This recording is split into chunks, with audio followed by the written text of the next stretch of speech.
มื่อนี้เนาะจะไปเที่ยวเนาะก็ประมาณนี้เลยเนาะเกี่ยวเครื่องเกี่ยวของแล้วแต่ละคนมีแต่คนหล่อๆเนาะ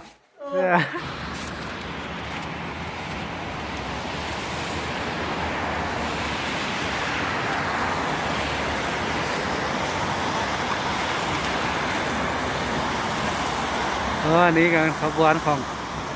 การไปทัศนะของกลุ่มคนลาวเนาะมันจะไปทัศนะใส่วะนี้เนาะแล้วถ่ายโทษเท่ร้ายเท่ร้าย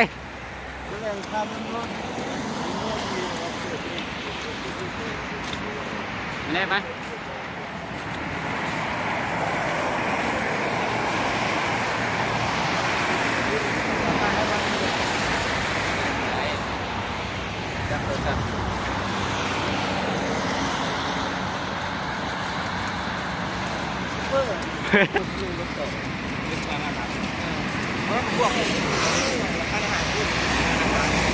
แม่น้ำเนาะ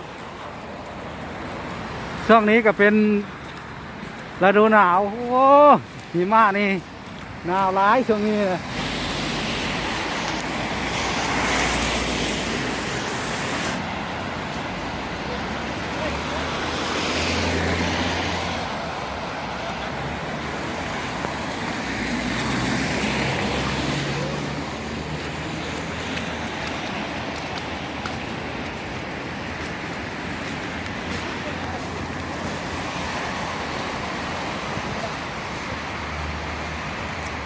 มึงมากันกัน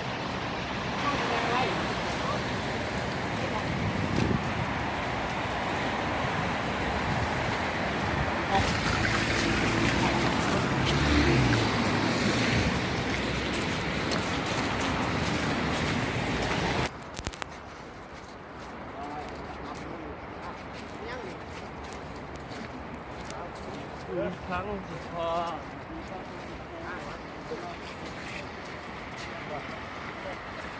คนมาท่องเที่ยว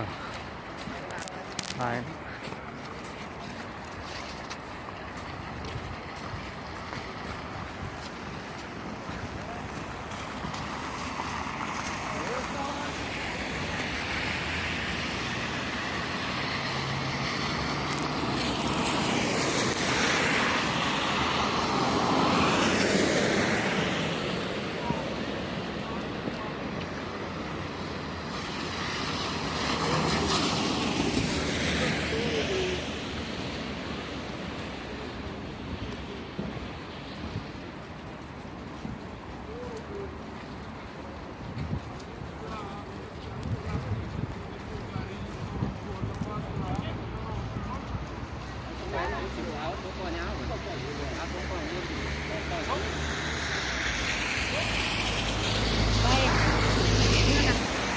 แต่นี่อันนี้ก็คือเรือประวัติศาสตร์ของประเทศรัสเซียเนาะที่สร้างขึ้นมาในปีบ่จื้อแล้วปีนะแต่ว่าฮู้แต่ว่าเป็นเรือที่เก่าแก่คันทำอิฐของประเทศมาที่สร้างขึ้นมาเนาะเป็นเรือประวัติศาสตร์ก็แม่น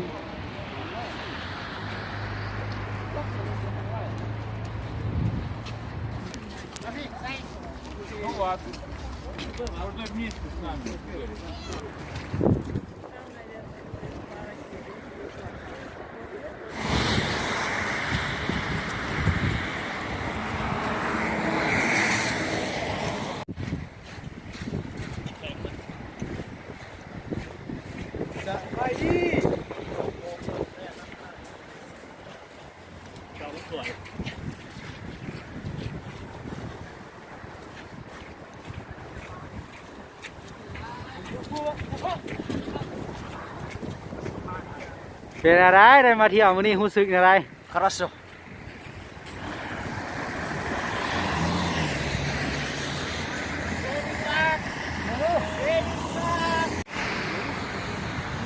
วิดีโอแล้วนะอันนี้ก็เป็นสถานะของรัสเซียเนาะเอามาเที่ยวชมมื้อนี้เนาะระหว่างนี่ก็หรือว่างามหลายเนาะมื้อนี้เนาะใส่ชุดนะภาพเนาะงามหลายเนาะการเที่ยวชมของรัสเซียมื้อนี้เนาะรู้สึกภูมิใจหลายเนาะ ที่เราได้มาเที่ยวมื้อนี้ไอ้เบิ้ลเนาะ มาถ่ายรูปรอบนี้เลยว่าฮอตโปเต้นะจับมาถ่ายอะไร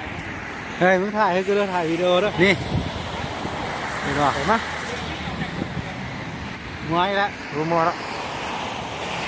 ถ่ายมาเห็นซ้ายเพลงนี้เลย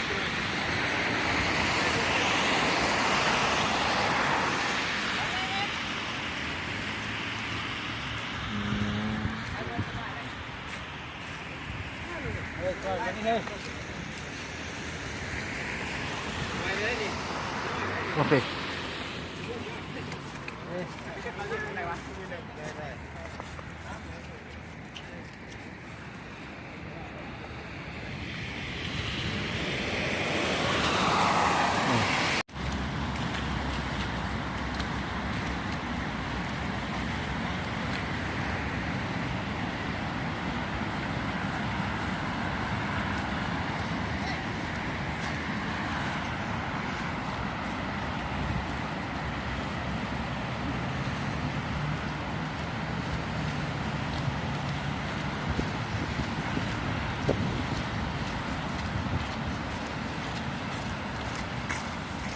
ถ้าเราขาดใช่ไหมฮะนั่นเราขาดแม่งจะเก็บอีกก็ตัวนี้เกี่ยวเลยคือว่ามีปฏิกิริยาอย่างไรเนี่ยเปลี่ยนปกตินะมันก็มาที่เดียวกันเก็บที่วันก่อนที่แล้วจะดูเขาว่าใช่พวกเขาเราใช่ว่าใช่ที่เราขายมาแล้ว ใต้ดินเนาะ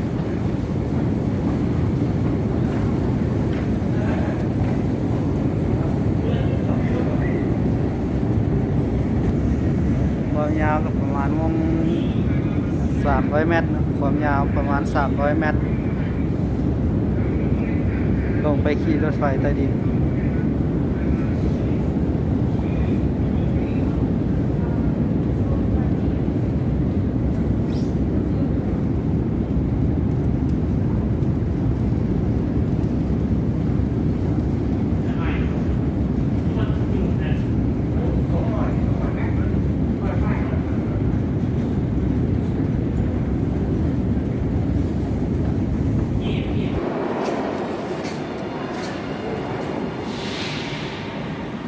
อันนี้คือสถานีรถไฟเราจะขี่รถไฟไปกลับคืนไปโรงเรียนนะ